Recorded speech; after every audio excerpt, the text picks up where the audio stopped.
ನಮಸ್ತೆ ಆತ್ಮೀಯರೇ. ಒಬ್ಬ ಡಾಕ್ಟರ್ ಹತ್ರ ಒಬ್ಬ ಪೇಷಂಟು ಹೋಗಿ ತೋರಿಸ್ಕೋಬೇಕಾದ್ರೆ ಆ ಡಾಕ್ಟರ್ ಏನು ಮಾಡ್ತಾರೆ ಅಂದರೆ, ಯಾವ ಕಾಯಿಲೆ ಇರುತ್ತೆ ಅದಕ್ಕೆ ಔಷಧಿ ಕೊಡ್ತಾರೆ.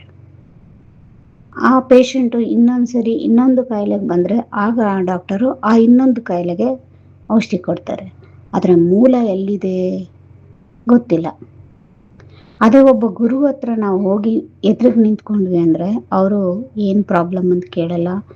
ಆರೋಗ್ಯವಾನ್ ಭವ ಅಂತ ಅವ್ರ ಬಾಯಿಂದ ಒಂದು ಮಾತು ಬಂದರೆ ಸಾಕು, ದೇಹದಲ್ಲಿ ಈಗಿರುವ ಯಾವುದೇ ಕಾಯಿಲೆ ಆಗಿರಲಿ ಅಥವಾ ಮುಂದೆ ಬರಬೇಕಾಗಿರೋ ಯಾವುದೇ ಕಾಯಿಲೆ ಆಗಿರಲಿ ಎಲ್ಲ ಮಾಯ ಆಗಿ ಹೋಗುತ್ತೆ.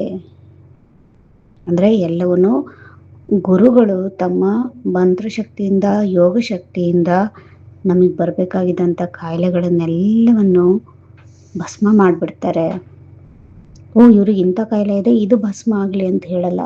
ಅವರ ಸಂಕಲ್ಪ ಶಕ್ತಿ ಏನಿದೆ, ಇವರು ಆರೋಗ್ಯವಾಗಿ ಇರ್ತಾರೆ ಅಂತ ಅದು ಮಾತ್ರ ವರ್ಕ್ ಆಗತ್ತೆ.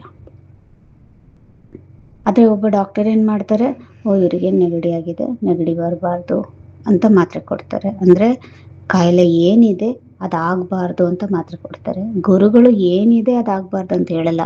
ಅವ್ರು ಹೇಳೋದು ಒಂದೇ ಮಾತು, ಆಯುಷ್ಮಾನ್ ಭವ ಅಥವಾ ಆರೋಗ್ಯ ಭವ ಅಂತ, ಅಥವಾ ದೀರ್ಘಾಯುಷ್ಯಮಾನ್ ಭವ, ಸಫಲತಾ ಮೂರ್ತಿ ಭವ, ಈ ಥರ ಹೇಳಿದಾಗ ಸಕ್ಸಸ್ ಇಸ್ ಯೋರ್ಸ್ ಅಷ್ಟೇ.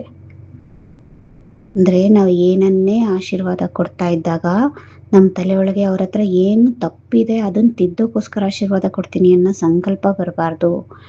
ನಾವು ಮಕ್ಕಳಿಗೆ ಆಗಲಿ ದೊಡ್ಡವ್ರಿಗೆ ಆಗಲಿ, ಇವ್ರು ತುಂಬ ಕೋಪಿಷ್ಟ್ರಪ್ಪ, ಅದಕ್ಕೆ ಇವ್ರು ಶಾಂತವಾಗಿರಲಿ ಅಂತ ಬ್ಲೆಸ್ ಮಾಡ್ತೀನಿ ಅಂತ ಹೇಳ್ಬಿಟ್ಟು, ಅಂದರೆ ಬ್ಯಾಕ್ಗ್ರೌಂಡಲ್ಲಿ ಕೋಪದ ಇದೆ ಅನ್ನೋದು ಇಟ್ಕೊಂಡು ಫೋರ್ಗ್ರೌಂಡಲ್ಲಿ ಅಂದರೆ ಮುಂದ್ಗಡೆ ಮಾತ್ರ ಇವ್ರು ಶಾಂತವಾಗಿದ್ದಾರೆ, ಇವರು ಶಾಂತ ಸ್ವರೂಪ ಆತ್ಮ, ಈ ರೀತಿಯಾಗಿ ಹೇಳಿದ್ರೆ ನಿಮ್ಮ ಮ್ಯಾನಿಫೆಸ್ಟೇಷನ್ನು ಅಷ್ಟು ಚೆನ್ನಾಗಾಗಲ್ಲ, ನಿಮ್ಮ ಬ್ಲೆಸ್ಸಿಂಗ್ಸು ಅಷ್ಟು ಯಥಾರ್ಥವಾಗಿ ಆಗಲ್ಲ.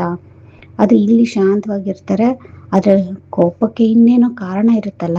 ಕೋಪ ಅನ್ನೋದು ಹೊರಮುಖವಾಗಿ ನಾವು ತೋರಿಸ್ಕೊಳ್ಳೋ ಅಂಥ ಒಂದು ಚಟುವಟಿಕೆ. ಆ ಕೋಪ ಬರಲಿಕ್ಕೆ 100 ಕಾರಣ ಇರುತ್ತೆ. ಕೆಲವರಿಗೆ ಹೇಳಿದ ಮಾತು ಕೇಳಿಲ್ಲ ಅಂದರೆ ಕೋಪ, ಕೆಲವರಿಗೆ ಸುಳ್ಳು ಹೇಳಿದರೆ ಕೋಪ, ಕೆಲವರಿಗೆ ತಾನೇ ಸಮಯವನ್ನು ವೇಸ್ಟ್ ಮಾಡ್ತಿದ್ದೀನಿ, ಸಮಯ ಸರಿಯಾಗಿ ನಡ್ಕೊತಿಲ್ಲ ಅಂದರೆ ಕೋಪ. ಏನೇನಕ್ಕೂ ಕೋಪಕ್ಕೆ 100 ಕಾರಣಗಳಿರುತ್ತೆ. ಆ ಕಾರಣಗಳನ್ನ ಬಿಟ್ಬಿಟ್ಟು ನಾವು ಬರೀ ಮೇಲ್ ಕೋಪ ಬರಬಾರ್ದು, ಶಾಂತವಾಗಿರ್ಬೇಕು ಅಂದರೆ ಅವಾಗ ಅವ್ರು ಏನು ಮಾಡ್ತಾರೆ, ಬಂದಿರೋ ಇರಿಟೇಷನ್ನ ಒಳಗಡೆ ಇಟ್ಕೊತಾ ಹೋಗ್ತಾರೆ, ಹೊರಗಡೆ ಶಾಂತವಾಗಿರ್ತಾರೆ. ನಿಮಗಂತೂ ಸಮಾಧಾನ ಆಯಿತು.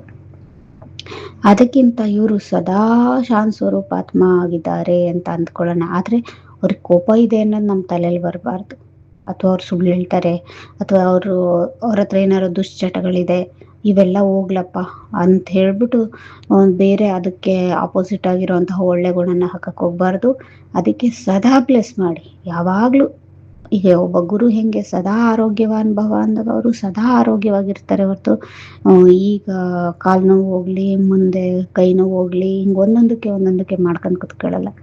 ಆ ರೀತಿಯಾಗಿ ನಾವು ನಮ್ಮ ಸುತ್ತಮುತ್ತ ಇರೋರಿಗೆ ಬ್ಲೆಸ್ ಮಾಡಬೇಕು. ಅದಕ್ಕೆ ಇಡೀ ವಿಶ್ವಕ್ಕೆ ಬ್ಲೆಸ್ ಮಾಡಿದಾಗ ಏನಾಗುತ್ತೆ, ಅಲ್ಲಿ ಯಾರಿಗೆ ಯಾವ ಕಾಯಿಲೆ ಅಂತ ನಾವೇನು ಲೆಕ್ಕಕ್ಕೆ ಇಟ್ಕೊಳ್ಳಲ್ಲ. ಇಡೀ ವಿಶ್ವದಲ್ಲಿರೋರು ಅಷ್ಟರು ಆರೋಗ್ಯವಾಗಿರಲಿ, ಐಶ್ವರ್ಯವಂತರಾಗಿರಲಿ, ಗುಣವಂತರಾಗಿರಲಿ, ಬುದ್ಧಿವಂತರಾಗಿರಲಿ, ಜ್ಞಾನವಂತರಾಗಿರಲಿ ಅಂಥೇಳಿ ನಾವೇನು ಬ್ಲೆಸ್ ಮಾಡ್ತೀವಿ, ಅವಾಗ ಎಲ್ರಿಗೂ ಸೇರುತ್ತೆ.